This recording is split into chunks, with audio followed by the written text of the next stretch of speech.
자, 오늘 여러분들과 함께 읽은 로마서 11장 33절에서 36절까지의 말씀을 통해 제목을 한량없는 은혜 이렇게 한번 정해봤습니다. 한량없는 은혜, 우리 너무 유명한 은혜로운 찬양의 제목이기도 합니다. 박종호 씨가 불렀던 한량없는 은혜. 처음에 뭐 측량할 수 없는 은혜 뭐 이렇게 하려다가 한량없는 은혜. 왜냐하면 제가 병석에 있을 때에도 정말 저를 깨닫게 하실 때 제게 계속 그 핸드폰에서 들려 나오는 그 찬양으로 제가 정말 눈물 많이 흘리고 또 생각의 전환점을 가졌는데 그 찬양이 바로 한량없는 은혜였어요. 이 찬양의 가사처럼 오늘 이 말씀이 여러분들에게 정말 놀라운 삶의 전환점이 되고 또 은혜를 받는 그러한 말씀이 되기를 축원해 드리겠습니다. 여러분, 요즘 인터넷 장례사라는 직업 들어보셨습니까? 인터넷 장례사가 뭔가 봤더니 많은 사람들이 인터넷 또는 SNS 수많은 어떤 이런 온라인 그 사이버 가상 속에 활동을 하다 보니까 긍정적인 측면도 물론 있죠. 그러나 부정적인 측면들도 너무나 많이 있습니다. 그래서 어떻게 보면 본인이 원하지 않는 그 이번에도 그 신림역 그 사건에서도 그 뭐 사진을 갖다가 뭐 어디 사이트에 올리겠다고 협박도 하고 뭐 이래가지고 문제가 되고 결국 그것이 재판도 제대로 이루어지지 않고 또 피해자 보호도 제대로 이루어지지 않다가 결국은 이런 안타까운 결과를 또 이렇게 초래하게 되었는데 이런 많은 사람들이 인터넷에 본인이 원치 않고 또 지우고 싶어하는 수많은 어떤 자료들 이런 것들을 돈을 주고 의뢰를 하면 삭제를 해주는 끝까지 추적을 해서 삭제를 해주는 그러한 직업이 인터넷 장례사라고 합니다. 그러니까 보고 싶지 않은 것, 남기고 싶지 않은 것을 인터넷상에서 다 삭제하고 죽여버리는 일을 하는 사람이라 해서 인터넷 장례사라고 그렇게 직함을 이렇게 매긴 것 같아요. 근데 여러분, 우리가 과거의 불편한 기억들을 물론 뭐 예를 들어서 결혼을 앞둔 자매가 이제 신랑이 될 사람에게만 올인을 하고 또 마음을 다잡기 위해서 인터넷 장례사를 통해 예전에 남자친구와 찍었던 사진이라든가 수많은 이제 남편이 될 사람들이 보면 사람이 보면 기분 나빠할 이러한 자료들을 다 지운다고 해서 우리의 마음의 기억에서조차 삭제가 되겠습니까? 우리의 아픈 수많은 일들이 당장은 자료는 없앨 수 있겠지만 우리의 생각과 우리의 기억과 우리의 마음에서 영원히 지워버릴 수 있겠느냐 이거예요. 그래서 많은 사람들이 지우고 싶은 과거를 지우려고 이런 일들도 신종 직업도 생기지만 그러나 우리 인간에게 있어서 정말 지우고 싶고 삭제하고 싶은 이 수많은 것들 이것은 뭐냐? 우리가 죄에 시달리고 율법 아래 매여 있고 사탄의 종로로 됐던 이 가슴 아픈 과거 이 과거를 완전히 잊어버릴 수 있는 것 삭제해버릴 수 있는 것 오로지 하나님의 은혜뿐인 줄로 믿으시기를 바랍니다. 하나님의 은혜가 있어야 죄악된 우리의 옛 모습을 완전히 잊어버릴 수 있고요. 지울 수 있고 삭제시킬 수 있다는 것입니다. 오늘 그 말씀을 하나하나씩 살펴보도록 하겠습니다. 로마서는 크게 두 단락으로 나눌 수 있어요. 1장에서 11장까지는 그러니까 오늘 마지막 부분을 다루는데 11장까지는 상당히 신학적인 내용들을 내포하고 있습니다. 그래서 신학적인 내용을 기록하다 보니까 어때요? 우리 듣는 사람으로 하여금 어렵고 딱딱하고 정말 어떻게 보면 졸립기도 한 이러한 내용들이 담아져 있다는 거예요. 그런데 12장으로 넘어가면서부터 우리가 이제 신학적인 내용들을 공부했다면 하나님의 말씀을 바울을 통해 배웠다면 그러면 이제 12장부터는 어떤 내용이냐 마지막 16장까지 이 신앙적으로 배운 이 하나님의 말씀을 우리의 삶 속에 어떻게 적용하며 살아가야 할 것인가에 대해서 소개를 하고 있다. 그래서 1장에서 11장 오늘까지는 신학적 내용을 담고 있기 때문에 상당히 좀 딱딱하고 어렵습니다. 그러나 다음 주 이제 12장으로 넘어가면서부터 이제 우리의 현실 속에 적용하며 살아가는 내용 이 내용이 기록되기 때문에 정말 어느 때보다도 좀 재미있고 유익하고 또 우리의 귀를 쫑긋 세울 수 있는 하나님의 말씀의 시간이 되지 않을까라고 생각이 되어집니다. 자, 그런데 이 11장 우리 지난 시간에 살펴본 내용을 보니까 이 선민이라고 얘기했던 이스라엘 백성들 이 백성들이 결국은 불순종으로 인해서 어떻게 됩니까? 하나님으로부터 버림을 받는 것과 같은 모양새처럼 유대인에게 있어야 할 이 구원이 어디로 넘어가더라고요? 이방으로 넘어가더라는 거예요. 그런데 바울은 뭐라고 얘기를 하냐면, 자, 우리 한번 성경 말씀 보십시다. 12절 말씀, 다른 못 살펴보고 12절만 한번 읽습니다. 시작. 그들의 넘어짐이 세상의 풍성함이 되며 그들의 실패가 이방인의 풍성함이 되거든 하물며 그들의 충만함이요. 예, 이게 무슨 말씀이냐면, 여기 그들이라는 건 이스라엘을 말합니다. 유대인들을 말하는 거예요. 근데 여기서 넘어짐이라는 것은 뭐냐면, 하나님의 말씀을 제대로 받고 또 순종하고 믿음으로 우뚝 서야 할 이스라엘이 어떻게 되게 불순종으로 또 우상숭배로 또 하나님보다 더 사랑하는 그 어떠한 것들로 인해서 결국 어떻게 됩니까? 넘어지고 말았다. 불순종으로 넘어지고 말았는데, 이 넘어짐으로 인해 도리어 세상이 풍성해졌다. 여기 세상은 그냥 일반 세상을 말하는 게 아니라 이방인을 말하는 것입니다. 이방인이 오히려 구원이 선물로 주어지고 풍성해지는 삶이 되었다는 것. 그리고 그들의 실패는 역시 이스라엘의 실패를 말합니다. 이스라엘의 실패가 이방인의 풍성함이 되거든 하물며 그들의 충만함이리요. 이 말은 뭐냐면, 니들이 실패해서 넘어져서 이방인들이 풍성해졌는데, 만약 하나님의 의도와 계획대로 너희들이 온전하게 믿음을 지키고 순종하며 살았다면 오히려 이방인들이, 야, 니들이 실패해도 이 정도로 풍성해지는데 니들이 온전해졌다면 이방인들은 얼마나 더 크게 풍성해질 수 있었겠느냐. 지금 이 얘기를 하는 거예요. 바울이 지난 시간에 말씀한 내용이 지금 이 내용이라는 것입니다. 근데 우리가 이 내용을 가만히 살펴보니까 바울도 지금 로마인들에게 로마 교회의 말씀을 전하고 있지만, 사실은 지금 누가 위로받으라고 이 얘기하는 거예요? 유대인들이, 야, 니들이 지금 불순종으로 이방인에게 넘어갔는데, 근데 니들 낙심하지 마 하면서 유대인들을 중심으로 꼭 말씀을 전하는 것 같더라 이거예요. 그래서 이 내용을 보면서 우리는 이런 생각을 하게 됩니다. 아니, 그러면 우리는 이 표현대로 하자면, 그러면 이스라엘의 회복을 위한 우리는 뭐 들러리라든가 우리는 뭐 떨거지나 뭐 시다말이나 이 정도 되는 건가? 유대인을 중심으로 두고 우리는 아웃사이더라는 말인가? 이렇게 오해할 수도 있다라는 거예요. 그 또 어떤 질문이 생길 수 있냐면, 두 번째 질문은 소위 그 세대주의자들, 왜 그 백투 예루살렘 이러는 애들 있잖아요. 아, 죄송합니다, 애들이라고 해서. 예, 그런 분들이 있잖아요. 그래서 결국은 이스라엘 국가가 회복돼야 된다 뭐 이러면서 예루살렘으로 막 선교사를 파송하고 거기서 정통 유대인들에게 막 복음을 증거하고 뭐 이런, 그렇다고 해서 복음이 씨알도 안 맥혀요 지금. 근데 어쨌든 그래야 된다 뭐 이러면서 이 사람들이 세대주의자라고 하는데, 다른 말로는 또 시오니즘이라고 해요. 시온은 무엇을 말하냐면 이 이스라엘의 애칭이고 별칭입니다. 하나님이 이스라엘을 사랑하셔서 시온이라고 이렇게 표현을 하시더라는 거예요. 그런데 이 시오니즘은 뭐냐면 결국은 이 이스라엘이 회복이 돼야만 종말이 온다라는 거예요. 그래서 1945년 6월에 이 흩어져 살던 유대인들이 결국 모여가지고 어떻게 나라를 건국을 하게 됩니다. 다시금 나라를 회복을 하게 되더라는 거예요. 근데 이때가 하나님 종말의 시작점이고, 그리고 결국은 이 이스라엘이 온전히 하나님 앞에 돌아오는 것이 결국 이 종말의 종지부를 찍는 것이다 라고 주장을 한다라는 거예요. 이런 어떤 질문이 그럼 성립이 되는 거 아니냐, 이 성경도 그러면 이스라엘 사람들이 온전히 회복돼야 종말의 끝을 보는 거 아니냐라는 질문을 하게 되더라고요.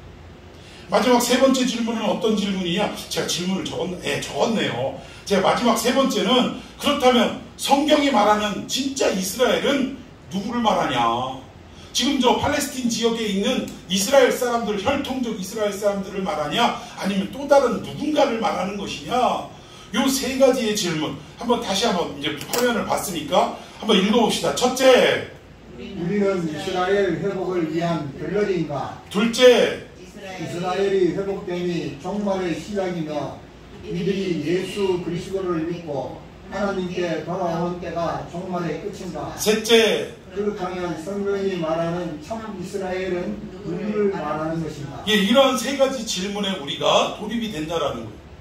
과연 그런 건가? 그래서 저 백투 예루살렘을 외치는 사람들이 맞는 건가? 그리고 이스라엘 나라가 예수 그리스도를 온전히 영접해야만 그 그 민족 자체가 유도교에서 그리스도교로 완전히 바뀌어야만, 기독교로 바뀌어야만 그러면 종말이 오는 것인가? 뭐 이런 것들을 우리가 생각해 볼 수 있다라는 거예요. 자, 그래서 그 내용을 좀 한번 살펴보기를 원합니다. 자, 우리 본문 13, 14절 시작. 내가 이방인인 너희에게 말하노라. 내가 이방인의 사도인 만큼 내 직분을 영광스럽게 여기노니 14절. 이는 곧 내 본육을 아무쪼록 희귀하게 하여 그들 중에서 얼마를 구원하려 함이라. 아멘. 조금 전에도 설명드리고 지난주도 설명드린 것처럼 이스라엘이 불순종으로 인해서 이 구원이 어디로 넘어갔다고요? 이방으로 넘어갔다라는 것입니다. 유대에서 이방으로 넘어갔다라는 거예요. 그리고 이 이방을 구원하기 위해 택함받은 사도, 그가 누구죠? 바울이라는 거예요. 이걸 지금 바울이 지금 확인시키는 거예요. 내가 이방인인 너희에게 말하노라. 내가 누구의 사도래요? 이방인의 사도다. 그리고 내가 그 사역을 하는 것을 아주 영광스럽게 생각한다. 이렇게 얘기하면서 하는 말이, 여기 내 골육이라는 것은 유대인들을 말하는 것입니다. 유대인들을 아무쪼록 시기하게 하려고. 왜? 구원이 자기들에게만 있는 줄 알았더니 결국 자기들의 불순종으로 어디로 넘어갔다고요? 이방으로 넘어가서 이방인들이 막 구원을 받는 거예요. 그러니까 유대인들이 바라볼 때 뭐가 생겨요? 시기심이 생긴다. 저건 우리 건데 하는 시기심이 생기더라는 거예요. 그래서 이 시기심으로 말미암아 어떻게 되더라는 거예요? 다시금 예수 그리스도를 믿는 이러한 유대인들이 생기기 시작했다, 이 얘기입니다. 하나님의 의도와 계획이 그렇다라는 거예요. 근데 중요한 것은 여기 유대인들을 다 구원한다는 게 아니라 어떻게 구원하신대요? 얼마를 구원한대요. 모든 유대인을 구원하고 모든 이스라엘을 회복한다는 게 아니라 어떻게 한다고요? 얼마, 그러니까 일부분을 구원하고 일부분을 회복한다라고 바울은 지금 말씀하고 있다라는 것입니다. 자, 제 말이 아니라 바울의 얘기예요. 자, 우리 넘어가서 15절 제가 읽습니다. 그들을 버리는 것이, 즉 유대인을 버리는 것을 말합니다. 세상에 화목이 되거든. 즉 유대인들이 그 구원이 이방으로 넘어가서 이방인들이 구원을 얻어 하나님과의 화목을 이루는 걸 지금 설명하는 거예요. 그리고 그 받아들이는 것이 죽은 자 가운데서 살아나는 것이 아니면 무엇이리요? 그러니까 유대인이 아닌 이방인들도 예수 그리스도를 영접하고 하나님과 화목하게 돼서 이제 영원히 죽을 수밖에 없는 그 상태에서 다시금 영생으로 살아나게 된다라는 것을 설명하는 겁니다. 자, 16절 여러분이 읽습니다. 시작. 제사는 처음 익은 곡식 가루가 거룩한 즉 떡덩이도 그러하고 뿌리가 거룩한 즉 가지도 그러하니라. 그러면서 바울이 무슨 비유를 하냐면 가지와 뿌리에 대한 비유를 하기 시작했어요. 결국 뭐냐면 처음 익은 곡식가루가 어디에서 나냐면 그 나무에서 나고 또 뭐라고 해야 돼? 풀에서 나고 이렇습니다. 그리고 그 곡식가루가 거룩해서 그 만든 가루로 만든 떡덩이도 역시 어떻게 돼요?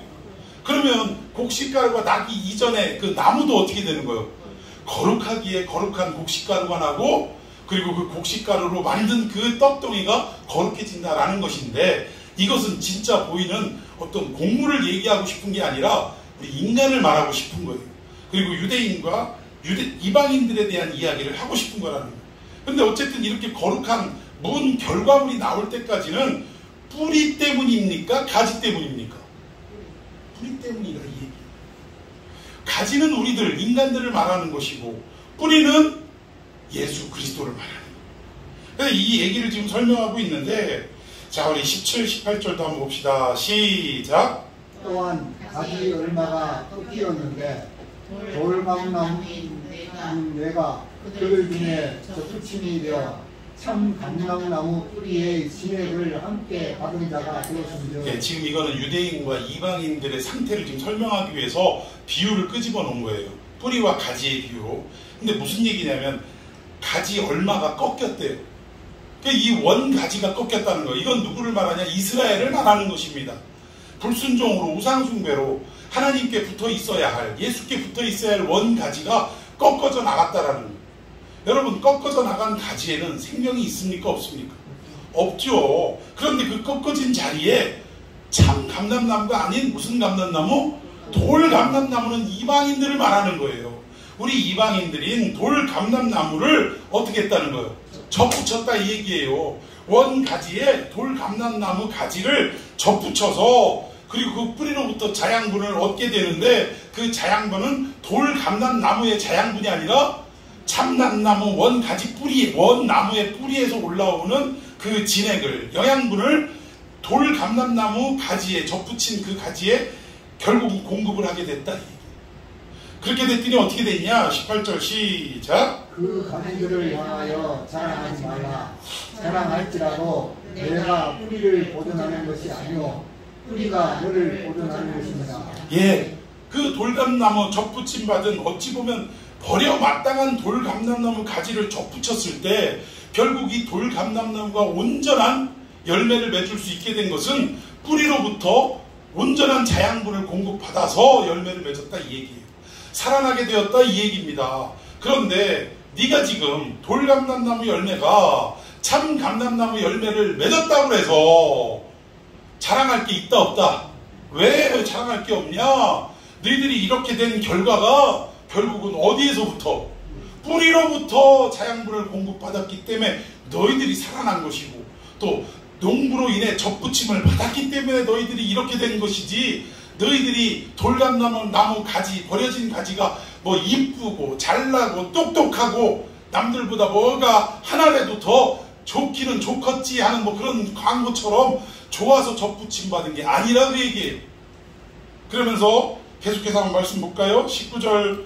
그러면 내 말이 가지들이 꺾인 것은 나로 접붙임을 받게 하려 함이라 하리니 20절. 옳도다. 그들은 믿지 아니함으로 꺾이고 너는 믿음으로 섰느니라. 목돈 마음을 품지 말고 도리어 두려워하라. 예, 지금 이방인들에게 너희들이 구원받은 것이 유대인들이 불순종으로 그 가지에서 잘라져 나간 자리에 너희들이 접붙임을 받았는데 접붙임 받은 것은 유대인들은 믿지 않았기 때문에 꺾여버린 것이고 너희들은 예수 그리스도를 믿었기 때문에 접붙임을 받은 것인데 교만한 마음 갖지 마라. 그러면서 이제 21절에 아주 참 무서운 말씀을 하시네요. 다 같이 읽어봅시다. 시작. 하나님이 원 가지들도 아끼지 아니하셨은즉 너도 아끼지 아니하시리라. 여러분 이거 우리 이방인들이 가슴속에 새기며 하나님을 믿어야 될 그런 내용 중에 하나라. 하나님을 너무 만홀히 여겨요 우리가.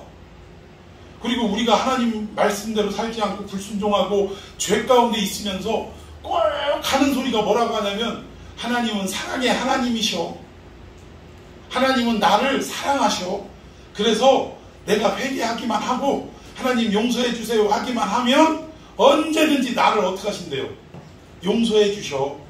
물론 틀린 얘기는 아닙니다. 그런데 하나님의 이 성품을 우리가 착각하고 우리가 하나님을 지금 악용하고 오용하는 거 아니에요 이게? 오히려 그 사랑의 하나님께 감사하며 나 같은 인간에게 사랑을 베풀어 주신 하나님께 내가 무엇으로 보답할까?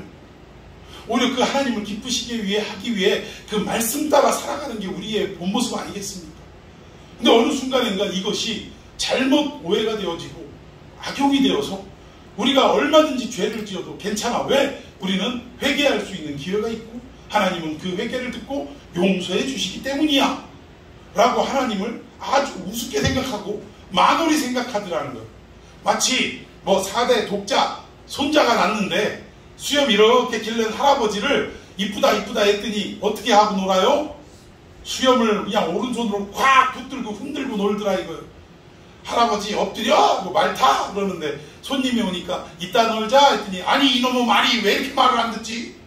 하고 할아버지한테 그러는 모습과 그 형국과 우리가 다르지. 다를 게 무엇이냐. 그래서 바울은 이렇게 얘기하는 거예요. 얘들아 원가지도 잘라내시는 하나님이신데 하물며 접붙임 받은 너희들이야 우상 숭배하고 하나님 말씀에 불순종하고 살아간다면 하나님이 너희들을 잘라내는 걸 더 어렵게 생각하시겠냐 하고 오히려 우리에게 경고의 말씀으로 주시더라는 것입니다. 자 우리 또 22절 여러분 읽습니다. 시작. 그러므로 하나님의 인자하심과 순응하심을 보라. 넘어지는 자들에게는 순응하심이 있으니 너희가 만일 하나님의 인자하심에 머물러 있으면 그 인자가 너희에게 있으리라. 그렇지 않으면 너도 지키는 바가 되리라. 예, 지금까지 설명드린 말씀이에요. 너희들이 하나님의 인자 안에 있으니까 그렇지 인자 밖에 벗어나면 찍혀버린다. 그러면서 23절에 그들도 믿지 않는데 머무르지 아니하면 그들은 역시 누굽니까? 유대인들을 말하는 거예요. 유대인들이 계속 믿지 않는데 머무르지 않으면 접붙임 받지 않으니 이는 그들을 접붙이실 능력이 하나님께 있습니다. 그러니까 여기 그들은 유대인들이 아니라 이방인을 말하는 거네요. 이방인들이 믿지 않았는데 계속 머무르게 되면 접붙임을 머무르지 아니하면, 즉 믿지 않는데 계속해서 머무르지 않는다는 건 믿는다라는 얘기죠. 믿으면 접붙임을 받는다. 그리고 그 접붙일 능력이 하나님께 있다라고 분명히 선언을 하고 있는 것입니다. 자, 그렇다면 모든 인간들을 구원하시기 위해 하나님이 먼저는 누구를 택하셨다는 거예요? 유대인들, 이스라엘을 택하셨다는 거예요. 그러면 이스라엘을 먼저 택하신 데는 이유가 있어요. 유대인들이 착각한 건 뭐냐면 우리만 택하셨어, 우리만 구원받아 라고 착각한 것인데, 여러분 이 유대인들을 선민으로 택하신 데는 하나님의 의도가, 굳이 비유를 드리고 설명을 드리자면 이런 거예요. 우리가 과일 가게를 가다가 포도를 잔뜩 싸다 놓고 파는 걸 봤어. 몇 상자를 싸다 놓고 막 파는 걸 봤어요. 근데 우리가 포도를 사기 전에 맛을 봐야 돼요, 안 봐야 돼요? 그러면 맛 보는데 포도 한 송이를 다 따먹고 그리고 나서 아 맛있네 맛없네 평가하면 주인한테 한 대 맞아요, 안 맞아요? 한 대 맞는 거예요. 그러나 포도 맛을, 이게 결국 한 군데에서 재배돼서 나왔기 때문에 이 포도가 맛이 있는지 없는지는 몇 개만 따먹어 보면 돼요. 하나를 따먹어 보면 되고, 이거 갖고 좀 입이 좀 텁텁해서 잘 모르겠걸랑 두세 알 따먹어 보면 끝인 거예요. 그 많은 포도 가운데 두세 알만 먹어도 표가 나요, 안 나요? 표도 안 나는 거예요.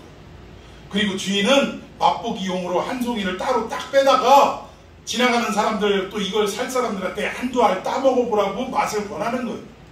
그런 것처럼 하나님은 모든 인류를 구원하시기 위해 맛보기용으로 따로 떼놓은 게 누구더라?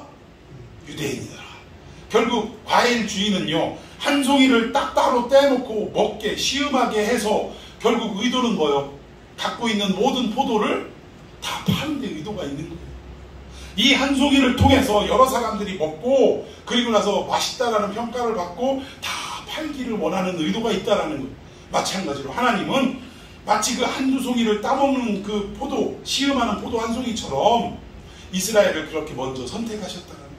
그리고 그들을 통하여 오히려 이방인들까지도 구원을 얻게끔 하시는 것이 하나님의 의도예요. 그런데 이스라엘은 어떻게 됐다는 거예요? 불순종하고 말았고 자기들만 은혜를, 구원을 받는다라고 착각하고 있었다는 것입니다. 그리고 하나님께서 유대인들을 따로 세우셔서 유대인들을 통해 알리시고자 하는 것은 하나님의 어떠한 그 유대인들을 버림과 책망과 심판과 이거를 말씀하는 게 아니라 결국 하나님의 말씀인 이 캐논, 율법, 십계명 이것을 유대인들에게 주어봤더니 이 하나님의 말씀을 지키는 자가 있더라 없더라? 없더라 그거예요. 이 지킬 수 없는 이 인간들을 하나님이 얼마나 사랑하시고 끝까지 참아주시는지 당신의 독생자까지도 결국은 이 땅에 보내셔서 스스로 해결할 수 없는 인간들을 위해 대신 죽게 하시는 하나님의 사랑의 풍성함을 드러내기 위해 유대인들을 선택하셨다는 거예요. 여러분 이해가 가십니까? 그 누구도 이 의인이 없는 이 세상 속에 결국 예수 그리스도, 이 인간들을 사랑하셔서 예수 그리스도를 그 대속의 제물로 보내시는데 그것을 위해서 그 맛보기용으로 내놓은 자들이 누구냐? 유대인들이라는 거예요. 얘들은 율법을 줘봤는데 율법을 지키는 자가 한 사람도 없더라. 이게 로마서 3장의 의인은 없나니 한 사람도 없다. 그 결론을 말하는 거예요. 그래서 결국 오히려 유대인들을 통해 하나님이 오래 참으심과 또 말씀을 지키지 못한 인간의 나약함과 죄악됨을 드러내심과 동시에 결국 그 무너짐으로 인해 이방인들 전체까지도 구원할 수 있는 영역이 확장되어지고 마침내 예수 그리스도가 이 땅에 오셔서 우리 인간의 모든 죄를 위해 죽게 하시는 하나님의 풍성한 은혜와 사랑을 드러내기 위해 유대인들을 선택하셨다라는 것입니다. 그럼에도 불구하고 오늘 이 시대에도 이스라엘 또는 유대라고 얘기하면 자꾸 어디를 생각해요? 저쪽 팔레스타인에 있는 혈통적 유대인들을 생각하는 거예요. 그래서 이 유대인들이 돌아와야 종말이 완성이 된다 라고 자꾸 이상한 소리들을 하는 겁니다. 그 예전에 그 미국에 그 조지고 부시고 하는 대통령이 있었잖아요. 근데 이 사람이 그 중동 사람들, 그때 이라크였나요? 이라크 사람들한테 악의 축이라고, 또 북한의 김정일이한테도 악의 축이라고 얘기하면서 결국은 이라크하고 어떻게 됐어요? 전쟁이 일어났어요. 그때 그게 걸프전이었나요? 이 걸프전을 하면서 그때 이 전쟁은 무슨 전쟁이라고 그랬어요? 성전이다. 거룩한 전쟁이다. 그게 결국 이거를 어떻게 해석을 했냐면, 안 믿는 불신자, 즉 저 무슬림들과 하나님을 믿는 우리 그리스도인들과 어떻게 된 거예요? 영적인 전쟁이다 라고 해가지고 안 믿는 저것들을 사그리 초토화시켜야 된다. 이런 논리로 그 미국의 조지 부시 대통령이 그 전쟁을 일으켰다. 근데 조지 부시 대통령이 무슨 어떤 사람이냐면 세대주의자예요. 세대주의자. 그러니까 모든 것들을 이스라엘 나라가 회복돼야 종말이 온다라고 생각하는 그런 믿음을 가진 사람이다 보니까 이런 안타깝게 혈통과 민족을 뛰어넘어, 사실은 우리는 무슬림들을 적대해야 됩니까? 복음을 전파해야 할 대상으로 봐야 됩니까? 당연한 거예요. 그런데 세대주의자들은 이들을 적으로 돌리더라는 거예요. 말은 뭐 그들 온 땅에 뭐 복음이 전해져야 된다 하지만 결국은 그렇게 받아들이더라는 것입니다.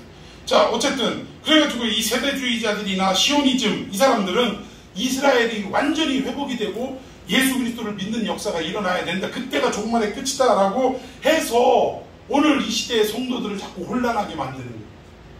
멀쩡한 젊은 애들을 찬양 집회 같은 데서 백투 예루살렘 해가면서, 특히 어디죠? 인터코? 이런 데서 자꾸 그냥 선교를 훈련시키고 하는 것은 좋은 일이죠. 그러나 여러분, 속도가 중요합니까? 방향이 중요합니까? 아무리 속도가 좋아도 방향이 틀리다면 이건 말짱 도루묵인 거예요. 방향을 올바르게 설정시키고 우리의 믿음의 가치를 분명하게 하고 그리고 나서 그것을 향해 달려가게 만들어야지, 방향이 틀린 상태에서 열정만 불태워가지고 젊은 애들을 허송세월을 보내게 하는 거, 허송세월뿐만 아니라 잘못된 길로 들어가게 하는 거, 이거 분명히 문제라는 거예요. 이런 어떤 문제에서 우리가 이 정답을 찾아가야 한다는 것입니다. 이스라엘이 아마도 그 혈통의 이스라엘, 국가 이스라엘을 말하는 것이 아니겠구나 라는 것을 우리가 점점 눈치채야 한다는 거예요. 자, 그렇다면 이 택한 이스라엘 백성들을 통해서 뭘 드러내느냐, 우리 32절로 한번 넘어가 봅시다. 시작. 하나님이 모든 사람을 순종하지 아니하는 가운데 가두어 주심은 모든 사람에게 긍휼을 베풀려 하심이로다. 예, 여기 보니까 모든 사람이라는 것은 유대인을 초월해서 모든 인류를 말하는 것입니다. 이 모든 인류가 어디에 있었대요? 순종하지 아니함에 가두어 두셨대요. 갇힌 바 됐다 이거예요. 불순종의 영역 속에 갇혀 있다 이거예요. 자, 그럼 여러분 묻습니다. 여러분이 불순종의 영역 속에 갇혀 있을 때가 있었습니까? 있었어요? 있었습니다. 그게 언제를 얘기하냐면 율법 아래 매여 있을 때, 또 죄 아래 사슬에 붙들려 있을 때, 그때를 말하는 거예요. 근데 결국은 제가 지난 수요일날도 말씀드린 것 같지만 하나님이 십계명을 주셨을 때 이 십계명은 믿는 자들을 위해서 주신 게 아니라 인류 보편의 가치로 주신 것이다. 모든 사람들이 이 십계명을 알고 지킬 때 그때 진정한 행복이 임한다 라는 것을 말씀을 드렸습니다. 그러니까 결국은 이 순종하지 아니하는 가운데 있는 우리 인류를 향해 하나님이 뭐를 주셨냐? 십계명을 주셨다라는 거예요. 십계명을 믿는 사람들에게만 준 게 아니라 십계명을 줬더니 그 인류를 대표하는 샘플되는 이 이스라엘이 그것을 감당하고 지킬 능력이 없게 된 것이 들통이 났다라는 거예요. 그게 로마서 3장이라는 것입니다. 말씀을 들이댔더니, 율법을 들이댔더니 율법의 요구에 이르는 자가 한 사람도 없다라는 거예요. 그 대표적인 사건이 뭐냐? 다윗과 밧세바의 사건이에요. 여러분, 다윗은요 이스라엘의 모든 11개의 역사 중에 가장 하나님을 잘 섬기고 가장 믿음이 좋다라고 하는 사람이 누구예요? 다윗이었다라는 거예요. 그리고 하나님은 그와 언약을 해서 하나님의 왕국이 도래하게 될 것을 약속하셨어요. 그래서 다윗의 왕가가 그게 중요한 것입니다. 그런데 이 그렇게 믿음 좋다라는 다윗이 오히려 전쟁터에서 여기저기 쫓겨다니고 사울에게 피신다니고 전쟁에서 아주 궁핍하고 어려운 삶을 살 때는 하나님만을 의지하고 하나님만을 붙잡고 말씀에 순종하는 삶을 살았는데, 오히려 왕이 되고 나서 마음의 평안함과 또 육신의 안락함을, 육신의 모든 어떤 즐거움을, 연락을 즐기는 이러한 상황 속에서는 어떻게 됐어요? 하나님을 잊어버리고 죄악 가운데 달려가게 되더라는 것입니다. 그리고 심지어는 밧세바의 그 사건이 죄인데도 자기 자신이 죄인 줄 알았어요, 몰랐어요? 죄를 짓고도 죄인 줄 모르더라 이거예요. 그래서 하나님이 나단을 통해서 그 부자의 양떼들과 한 가난한 자의 양 한 마리를 비유로 해가지고 부자에게 손님이 찾아왔는데 그 손님은 누구를 말해요? 죄를 말하는 거죠. 그러니까 다윗에게 죄가 찾아왔다 그 얘기예요. 그런데 오히려 그 죄의 소욕을 위해 자기 자신 안에서 해결한 게 아니고 결국은 옆에 남의 부인인 밧세바를 취하고, 심지어는 그것도 부족해서 어떻게 한 거예요? 그 밧세바의 남편을 살인교사를 한 거예요. 살인교사를. 그럼에도 불구하고 자기 자신은 이것이 끔찍한 죄인 줄을 조차 모르고 살더라는 것입니다. 그런데 이 나단의 비유를 통해 가만히 삼자의 이야기로 들어보니까 자기 얘기로는 전혀 미동도 없었는데 남의 얘기, 삼자 얘기, 그것도 양 얘기로 들어보니까 갑자기 어떻게 했어요? 그냥 볼때기를 떨면서 그냥 입술을 떨면서, 아니 하늘 아래 이스라엘에서 이런 인간이 있었냐고, 그 인간이 어떤 인간이냐고, 내가 이 인간을 살려줄 수가 없다고. 남들이 행한 이게 바로 내로남불이에요.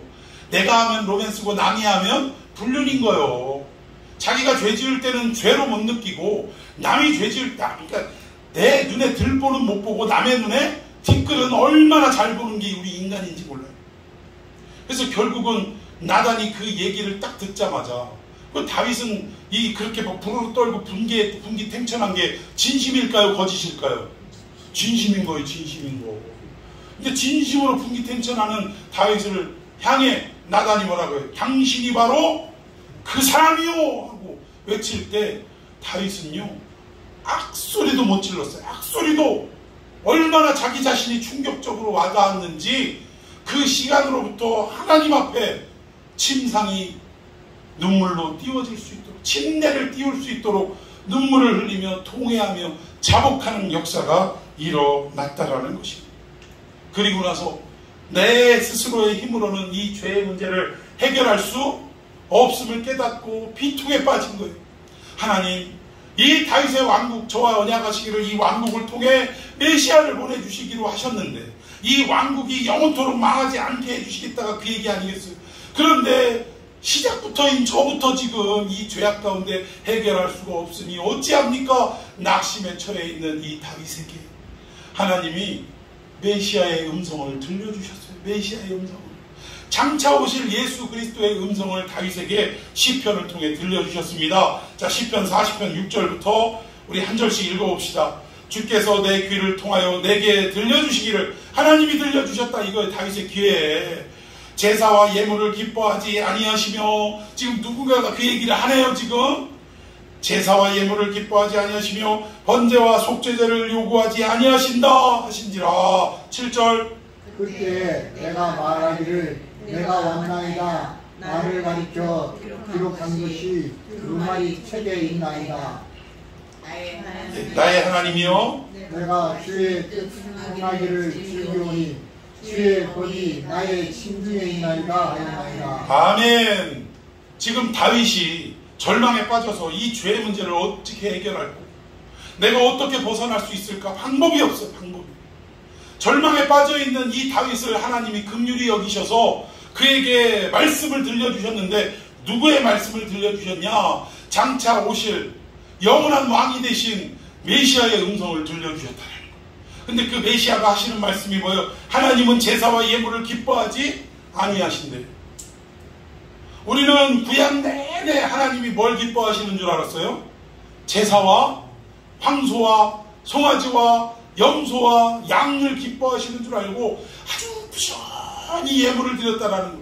근데 하나님은 제사와 예물을 기뻐하지 않고 번제와 속죄제를 요구하지도 않았다라는 거예요.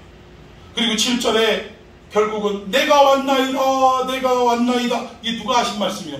메시아가 드디어 하나님의 명령을 듣고 인간 세상에 왔음을 말하는 거예요. 그러면서 나를 가리켜 기록한 것이 어디에 있나이다? 두루마리는 성경을 말합니다. 요한복음 5장 39절에 예수님이 친히 말씀하십니다. 너희들이 영생을 얻고자 성경을 상고하거니 이 성경이 누구에 대해? 나에 대해 기록한 것이로다. 여기 보니까 두루마리 책에 누구의 얘기가 있대요? 나의 얘기가 여기 있다잖아. 예수님을 말하는 것입니다. 믿습니까? 그리고 8절에 나의 하나님이여 내가 주의 뜻을 행하기를 즐기오니 주의 법이 어디에 있대요? 나의 심중에 마음 중심에 있다. 이 메시아의 행하시는 말씀을 듣고 드디어 다윗이 소망을 얻어. 나 스스로에게는 이 죄의 문제를 해결할 수가 없고 이 영원하겠다라고 약속하신 다윗의 왕국은 결국은 나부터도 이렇게 죄악에서 못 벗어나는데 결국은 문 닫을 때가 올 텐데 이걸 어찌할꼬 고민과 고통 속에 있던 다윗에게 오늘 장차 오실 메시아 영원한 왕 중의 왕이 되신 메시아가 하시는 말씀이 결국은 뭐예요? 내가 이 땅에 와서 너희들은 구약 내내 제사와 예물을 가지고 하나님께 구원을 받고 용서를 받는다라고 생각하지만 이 예물은 온전한 예물이었습니까? 아니었다라는 거예요. 온전한 제사였습니까? 아니었다라는 거예요. 왜? 매년 반복하는 제사였다라는 거예요. 그 심지어는 제사를 집례하는 대제사장조차도 어떻게 돼요? 목숨이 다해서 하나님의 부름을 입으면 그 제사장이 영원히 있어야 되는데 어떻게 되는 거예요? 그 다음 제사장이 또 이어서 그 일을 하는 거예요. 영원한 대제사장이 없더라 이거예요. 이런 절망 가운데 있는데 이 절망을 뚫고 누가 오신 거예요? 예수님이 오신 거예요. 그리고 반복하고 매년 드리는 이 제사와 예물 대신 당신 스스로가 영원한 속죄제물이 되셔서 단번에 드리심으로 그리고 그분이 영원한 대제사장으로 있으면서 우리의 죄를 어떻게 하시는 거예요? 속죄하시는 거예요. 이 말을 결국은 이 음성을 다윗이 들었다라는 것입니다. 그래서 결국 이 다윗의 자손을 통해 오실 그 메시아 다윗의 가게 이 족보를 통해 오실 그 메시아의 소리를 듣고 음성을 듣고 그리고 결국 그는 위로를 얻기 시작하고 소망을 얻기 시작했다라는 거예요. 자 우리 32절로 넘어갑시다. 시작. 하나님이 모든 사람을 순종하지 아니하는 가운데 가부어 주심은 모든 사람에게 긍휼을 베풀려 하심이로다. 예, 모든 인류가 절망에 빠져 있는데 그 절망에 빠진 인류를 구원하기 위해 예수 그리스도가 다윗의 족보, 다윗의 가계를 통해 오신다라는 거예요. 그러면 이것은 이스라엘 백성들만을 위해서 또는 다윗의 혈통만을 위해서 오신 거예요? 인류 전체를 위해서 오신 거예요? 인류 전체를 위해서 오셨다 그 얘기입니다. 그리고 모든 사람을 구원하기 위해 오셨는데 앞서서는 뭐예요? 다시금 이스라엘을 회복하는데 모든 이스라엘이 회복이 아니라 얼마의 이스라엘만 회복하더라. 그러니까 결국 여기에서는 그리스도 안에서 십자가로 막힌 담을 허물어 주시고 그를 영접하는 사람들만 구원을 얻게 된다라는 것, 이걸 말하는 거예요. 이스라엘 전체가 구원 얻는 거 아니고 선민이라고 다 구원받는 게 아니라 예수 그리스도, 우리 인류의 절망 속에 그 절망을 뚫고 오신 주님이 결국 이 땅에 십자가를 지심으로 구원의 길을 열어두셨는데 그 예수 그리스도를 믿고 영접하는 자에게만 진정한 구원이 임한다라는 것을 말하는 거예요. 이것은 혈통을 뛰어넘고 모든 인류 보편을 위해 하나님이 예비하신 선물이라 이겁니다. 자, 그렇다면 여기에 유대인 또는 이스라엘 사람은 혈통적이고 국가적인 이스라엘 사람을 말하는 것이 아니라는 거예요. 로마서 2장에 넘어가 보면 바울이 같은 로마서에서 한 말씀입니다만 누가 진짜 유대인이고 이스라엘인지 한번 봅시다. 제가 28절 읽습니다. 무릇 표면적 유대인이 아니요 표면적 육신의 할례가 아니니라. 이 말은 뭐냐면 혈통적이고 또 그 국가에 소속된 백성이라고 해서 이스라엘이 아니라 그 얘기예요. 그리고 할례 받은 사람이 하나님의 선민이라고 하는데 할례 받았다고 하나님 백성 다 되는 거 아니다 이 얘기입니다. 자, 그리고 29절 시작. 오직 이면적 유대인이 유대인이며 할례는 마음에 앉지 영에 있고 율법 조문에 있지 아니한 것이라.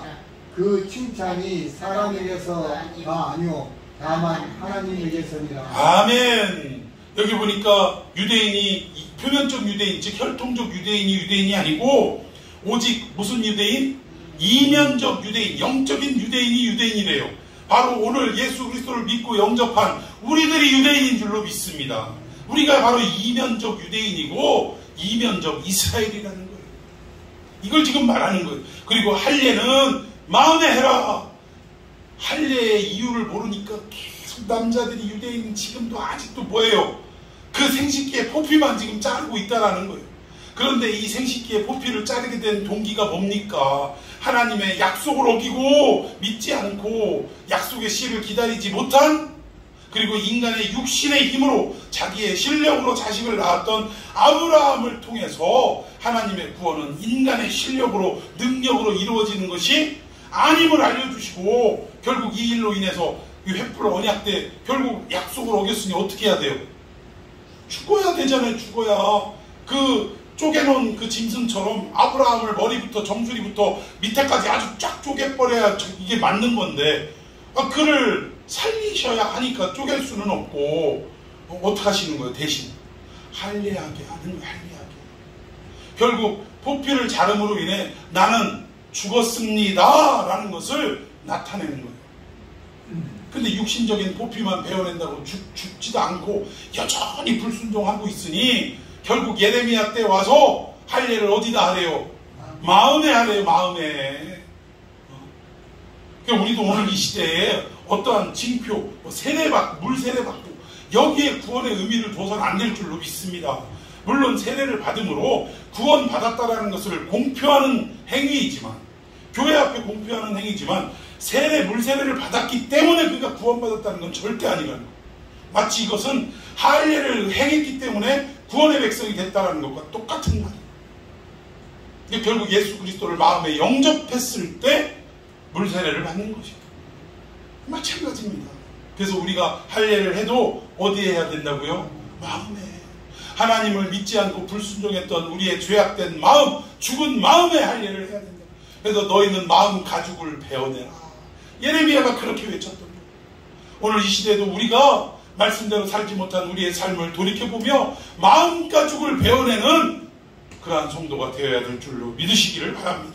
그리고 이 모든 것이 사람에게 칭찬이 있는 게 아니고, 그러니까 너 잘 믿어서 너 똑똑하고 기도 많이 하고 전도 많이 해서 이렇게 됐다가 아니라, 이 모든 것이 누구래요? 칭찬이 누구에게래요? 하나님에게서만. 이거는 전적인 하나님이 하신 일이다. 유대인을 먼저 선택해 두시고 이 유대인들을 통해 모든 인류를 구원하시고자 하는 것이 하나님의 계획과 의도이며, 이 시작과 끝은 다 누가 하시는 일이다? 하나님이 하시는 일이다. 그러니 우리가 기도 많이 해서 선교 많이 해서 전도 많이 해서 봉사 많이 해서 우리가 구원받는다라는 엉뚱한 생각일랑은 하들들 말아라. 이 모든 것이 하나님에게서 나온 것이다. 이걸 지금 바울이 외치고 있다라는 것입니다. 자, 우리 본문으로 다시 돌아가서 33절부터 한번 교독해 봅시다. 우리 본문 전체입니다. 깊도다 하나님의 지혜와 지식에 풍성하며. 여러분, 지금까지의 설명을 듣고 하나님의 구원의 역사가 정말 깊도다라는 이러한 감탄사가 나오십니까? 정말 대단한 거예요. 하나님의 지혜와 지식에 풍성하며. 이거 도대체 어떤 인간이 이런 계획을 세울 수 있겠냐 이거예요. 그리고 그의 판단은 헤아리지 못할 것이며 그의 길은 찾지 못할 것이로다. 34절. 누가 주의 마음을 알았느냐? 누가 그의 모사가 되었느냐? 누가 주께 먼저 드려서 갚으심을 받겠느냐? 이는 만물이 주에게서 나오고 주로 말미암고 주에게로 돌아갑니다. 그에게 영광이 세세에 있을지어다. 아멘. 아멘. 만물이 주에게서 나오고 주로 말미암고 주에게로 돌아갑니다. 시작이 우리 하나님에게로 시작이 됐다면 모든 통치와 모든 주관은 하나님이 하시다가 마지막 또 모든 영광이 누구에게로 돌아가요? 하나님께로 돌아간다. 시작과 끝이 하나님께로 맺어지고 결국은 영광 받으실 분은 하나님 한 분뿐이다 라는 찬양으로 11장이 마무리가 된다라는 거예요. 그러니까 결국은 이 내용을 가만히 들어볼 때 우리의 구원이 우리의 노력과 우리의 어떤 잘남으로 이루어지는 게 아니라 오직 예수 그리스도의 일방적인 은혜로 이루어진다면 결국 뭐예요? 우리의 붉은 고백이 무엇이 나야 되냐? 나에게 예수 없이는 아무것도 아니구나. 나한테 여러 가지 돈도 있고 재물도 있고 명화도 있고 부귀와 뭐 여러 가지 권세도 있다 할지라도 그 안에 예수님이 나와 함께 하시지 않으면 아무것도 아님을 우리는 깨달아야 되는 거예요. 비록 우리가 주머니가 가볍고 지갑이 홀쭉해도 그럼에도 불구하고 오늘도 월세 내려면 어떻게 해야 되나, 가득값 메꾸려면 어떻게 해야 되나, 수많은 염려와 고민이 우리 가운데 덮친다 할지라도 그럼에도 불구하고 그의 삶에 예수 그리스도가 함께 하신다면 그리고 우리는 그것으로 만족하고 기뻐해야 하는 사람이 되어야 할 줄로 믿습니다. 이걸 말하는 거예요. 이 땅에서 참 생각하면 생각할수록 우리는 그리스도인이 영혼을 꿈꾸며 살아갑니까? 잠시 있을 이 땅의 육신적인 것을 생각하며 살아갑니까? 이 원리를 우리가 이건 뭐 물어보는 게 등신이요. 다 알아요, 다 알아. 우리는 영원한 천국을 소망한대요. 우리는 그 영생을 소망한대요. 그런데 우리의 현주소를 보면 이 땅에 잠시 있다 사라질 그 아침 안개와 같고 바람 이렇게 푹 하고 불면 날아갈 그 겨와 같은 것들을 놓고 목숨을 걸고 이걸 구하기 위해서 전 생애를 바치고 투자하고 이러고 살아가더라는 거예요. 근데 우리의 삶은 잠시 있을 이 땅의 것들을 우리가 바라보고 소망을 둘 것이 아니라 영원한 하나님의 나라에 소망을 두어야 할 줄로 믿습니다. 참 이 원리는 알면서 왜 이렇게 안 되는지 몰라. 그래서 우리는 누구의 도움을 구해야 되냐면 오늘도 성령님의 도움을 구해야 된다. 우리의 무지와 우리의 이 어리석음을 고백하면서 성령이여 나를 깨우쳐 주시고 나를 깨우쳐 준 말씀을 붙들고 살아갈 수 있도록 힘을 주시옵소서. 이러한 우리들의 삶이 되기를 예수님의 이름으로 축원해 드리겠습니다. 자, 우리 찬양 한 곡 합시다. 하나님의 은혜, 나를 지으신 이도 보내신 이도 나를 이 땅에서 사용하시는 이도 다 하나님이세요. 믿습니까? 사용하시는 분이 조금 돈 많게 사용하시는 것도 돈 없이 사용하시는 것도 다 누구 마음이요? 보내신 이의 마음이에요. 여러분 이것으로 만족하고 기뻐하고 또 하나님이 또 이렇게 어렵게 살아가게 하시다가 또 우리에게 또 어느 순간인가 이 땅에서의 기름진 복도 또 채워주실지 누가 합니까? 우리가 감당할 수 있는 여력이 되면 주실 줄로 믿습니다. 그 하나님의 그 은혜를 오늘도 사모하고 오늘은 오늘의 은혜가 필요합니다. 하나님 그 은혜를 우리에게 허락하여 주시옵소서. 고백하는 이 시간이 되었으면 좋겠습니다.